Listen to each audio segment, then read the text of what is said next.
Bismillahirrahmanirrahim. Assalamualaikum warahmatullahi wabarakatuh.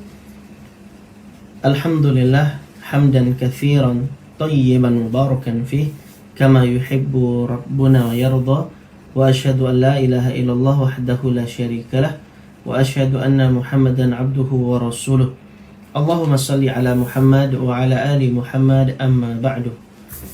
Adik-adik sekalian yang mencintai Allah dan semoga pula dicintai oleh Allah Subhanahu wa taala. Apa kabarnya hari ini? Semoga adik-adik semua senantiasa diberkahi dan dirahmati oleh Allah Subhanahu wa taala. Kemarin kita sudah belajar bersama dari buku Kak Erlan yang berjudul Allah Itu Ada. Ya adik-adik ya. Dan sekarang adik-adik kita akan masuk ke buku Kak Erlan yang kedua. Kita akan belajar bersama dari buku Allah Pencipta Kita. Jadi yang perlu adik-adik ketahui bahwa di dalam mempelajari iman kepada Allah itu ada 4 poin penting yang harus kita pelajari. Inilah yang dijelaskan oleh salah seorang ulama yang bernama Syekh Muhammad Al-Utsaimin.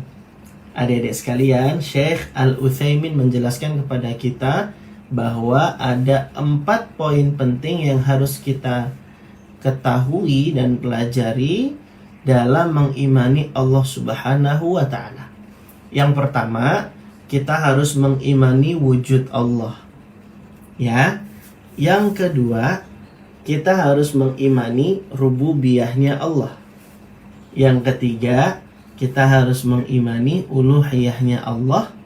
Dan yang keempat, kita harus mengimani asma wa sifat. Nah, adik-adik sekalian, kita akan mempelajari poin-poin penting tersebut dari buku-buku serial Tauhid yang Kak Erlan tuliskan. Pada pertemuan sebelumnya, Kak Erlan sudah menjelaskan kepada adik-adik sekalian tentang mengimani wujud Allah lewat buku Allah Itu Ada. Nah, adik-adik semua, sekarang dari buku Allah Pencipta Kita, maka kita akan belajar pelajaran penting berikutnya, yaitu mengimani rububiyah. Nah, adik-adik semua, Kak Erlan akan memulai menjelaskan rububiyahnya Allah. Apa Kak Erlan? Rububiyah. Pelan-pelan ya. Rububiyah. Rububiyah. Nah, Kak Erlan akan menjelaskan mengimani rububiyah, mengimani perbuatan-perbuatannya Allah. Kak Erlan akan mulai dengan menjelaskan apa sih makna dari kata Rabb. Jadi adik-adik, Syekh Muhammad bin Shalih Al-Utsaimin juga menerangkan kepada kita bahwa Rabb itu setidaknya memiliki 3 makna. Ada berapa makna adik-adik kata Rabb? Rabb itu punya 3 makna. Yang pertama, pencipta. Yang kedua, pemilik. Yang ketiga, pengatur. Pencipta, pemilik, dan pengatur. Nah, adik-adik sekalian dirahmati oleh Allah, insya Allah selama 2 hari ke depan kita akan mempelajari makna Rabb ini adik-adik ya. Hari ini kita akan belajar tentang Allah Pencipta kita, dan besok insya Allah kita akan belajar tentang Allah Maha Pemilik dan Pengatur. Baik, adik-adik sekalian dirahmati oleh Allah, mari adik-adik buka bukunya, buku Allah Pencipta Kita. Dan dari sinilah kita nanti akan banyak belajar ya adik-adik ya. Kita akan tahu bahwa Allah itu adalah Rabb kita. Allah itu adalah Rabb alam semesta. Dalilnya apa? Surat Al-Fatihah yang kita semua insya Allah sudah menghafalnya. Alhamdulillahi Rabbil Alamin. Segala puji bagi Allah, Rabb semesta alam. Adik-adik, makna Rabb tadi apa adik-adik? Ada 4 apa 5? 3. Oh iya, ada 3 ya. Bukan 4, bukan 5. Tapi makna Rob kata Syekh Muhammad bin Shalih Al-Utsaimin ada 3, yaitu pencipta, pemilik, dan pengatur. Nah, adik-adik sekalian dirahmati oleh Allah. Allah itu adalah yang menciptakan manusia, menciptakan makhluk-makhluk yang ada di langit dan di bumi. Dan Allah juga yang menciptakan seluruh alam semesta. Kak Erlan, emang apa buktinya Kak Erlan kalau Allah itu Maha Pencipta? Bukti kalau Allah itu yang menciptakan alam semesta beserta segala isinya, buktinya itu adalah Allah Subhanahu wa Ta'ala mengetahui apapun yang telah terjadi, yang sedang terjadi, ataupun yang akan terjadi di alam semesta ini. Adik-adik, Allah Subhanahu wa Ta'ala itu Al-Khaliq. Dialah yang Maha Pencipta. Sedangkan kita makhluk, kita yang diciptakan. Al-Khaliq itulah Allah Subhanahu wa Ta'ala. Yang menciptakan tentu punya ilmu yang sangat luas tentang sesuatu yang diciptakannya. Jangan jauh-jauh deh ya. Coba kalian renungkan nih adik-adik sekalian. Kalau misalnya nemenin ayah bunda beli handphone atau beli laptop atau beli komputer ya, biasanya kan ketika beli alat-alat elektronik seperti itu bakalan dikasih buku petunjuk pemakaiannya ya. Betul nggak? Betul Kak Erlan. Iya. Adik-adik tahu nggak? Kenapa sih kok kita dikasih buku petunjuk pemakaian seperti itu? Ya supaya kita bisa memaksimalkan penggunaan dari handphone atau alat elektronik yang sedang dibeli oleh ayah bunda kita. Buat dipelajari, dibaca sehingga nanti nggak bingung bagaimana cara memakai dan menggunakan alat elektronik yang baru saja dibeli ayah dan bunda kita. Nah, yang buat petunjuk pemakaiannya itu siapa adik-adik? Yang buat adalah pabriknya. Kenapa coba pabrik yang buat? Karena pabrik yang memproduksi alat-alat elektronik tersebut, yang buat barangnya, yang produksi barangnya adalah yang paling tahu bagaimana cara membuat barang-barang elektronik tersebut dibandingkan manusia-manusia lainnya. Betul nggak adik-adik? Betul, karena memang kaidahnya begitu. Yang membuat, yang menciptakan itu lebih tahu daripada orang lain yang bukan menciptakan barang-barang tersebut. Nah, adik-adik kan dirahmati oleh Allah. Demikian pula Allah Subhanahu wa Ta'ala. Allah itu Al-Alim, Allah itu Al-Khabir. Allah Subhanahu wa Ta'ala Maha mengetahui tentang apapun, karena Allah Subhanahu wa Ta'ala yang menciptakan segala sesuatunya. Wa ya'lamu ma fil barri wal bahr.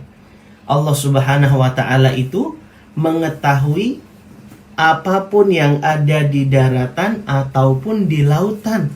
Allah mengetahuinya adik-adik. Ini kata Allah di surat Al-An'am ayat yang ke-59. Allah tahu yang di daratan dan di lautan. Bahkan kata Allah, wa ma tasqutu min waraqatin illa ya'lamuha. Dan tidak ada sehelai daun pun yang gugur, melainkan Allah juga mengetahuinya. Masya Allah adik-adik, daun di atas muka bumi ini banyak gak sih adik-adik? Banyak banget ya. Pohon-pohonnya aja tidak terhitung jumlahnya bagi kita. Manusia susah banget ngitung jumlah pohon di dunia. Jangankan di dunia, di tempat kita tinggal aja banyak banget pepohonan di sekitar kita. Ngitung pohonnya aja kita nggak bisa. Apalagi kita mau menghitung daun-daun yang ada di pohon. Apalagi pengen menghitung daun-daun yang sedang jatuh berguguran. sulit bagi kita untuk mengetahuinya. Tapi bagi Allah Subhanahu wa Ta'ala itu mudah, karena Allah mengetahui itu semua. Sampai daun yang jatuh berguguran pun Allah Subhanahu wa Ta'ala mengetahuinya. Nah, inilah bukti kalau Allah itu Maha Pencipta. Allah Maha mengetahui apapun yang terjadi di alam semesta, apapun yang terjadi pada makhluk-makhluknya. Nah, adik-adik sekalian, itulah pelajaran dan faedah yang pertama, bahwa bukti dari Allah itu Maha Pencipta adalah Allah mengetahui segala sesuatunya. Nah, adik-adik sekalian dirahmati oleh Allah, jadi kita harus yakin ya, kalau Allah itu adalah pencipta alam semesta. Termasuk kita juga diciptakan oleh Allah Subhanahu wa Ta'ala. Bahkan kita diciptakan oleh Allah dalam bentuk yang sebaik-baiknya. Allah berfirman di Quran surat At-Tin ayat yang keempat, Laqad khalaqanal insana fi ahsani taqwim.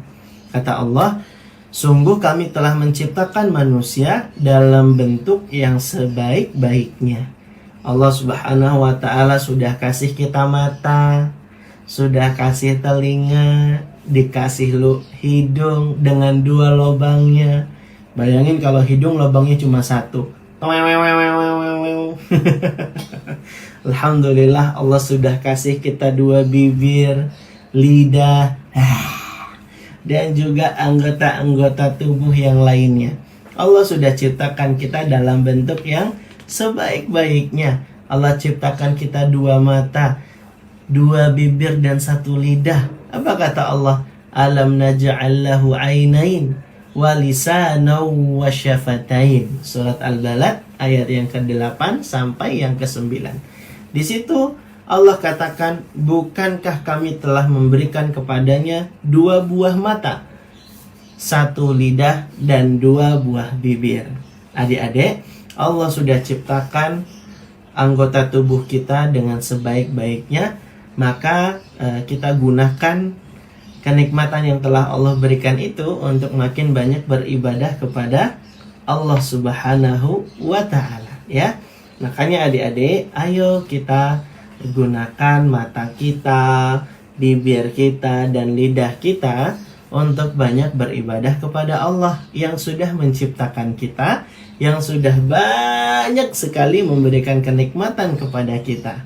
Ya ayuhan nasu u'budu rabbakumul ladzi khalaqakum walladzina min qablikum la'allakum tattaqun. Kata Allah, hai manusia, u'budu rabbakum, sembahlah, ibadahilah Rabb kalian yang telah menciptakan dirimu dan orang-orang sebelummu agar kamu bertakwa. Jadi adik-adik, Allah perintahkan kita untuk beribadah kepadanya karena Allah sudah menciptakan kita, karena Allah sudah memberikan kenikmatan berupa anggota badan yang dalam bentuk sebaik-baiknya. Jadi adik-adik, ayo kita yakini Allah itu Maha Pencipta, Allah itu pencipta kita, dan kita sudah diberikan banyak sekali kenikmatan oleh Allah Subhanahu wa Ta'ala. Allah ciptakan anggota tubuh dalam bentuk yang sebaik-baiknya, dan Allah juga ciptakan sayur-sayuran, buah-buahan, hewan-hewan yang bisa kita makan, ya. Allah ciptakan segala sesuatu di bumi ini untuk kita manusia. Tidakkah kita jadi makin cinta adik-adik kepada Allah Subhanahu wa Ta'ala, zat yang menciptakan kita, Allah pencipta alam semesta, Allah pencipta kita. Demikianlah adik-adik yang bisa kita pelajari pada kesempatan kali ini. Subhanakallahumma wa bihamdika asyhadu an la ilaha illa anta astaghfiruka wa atubu ilaik. Wa akhiru da'wana anil hamdulillahi rabbil alamin.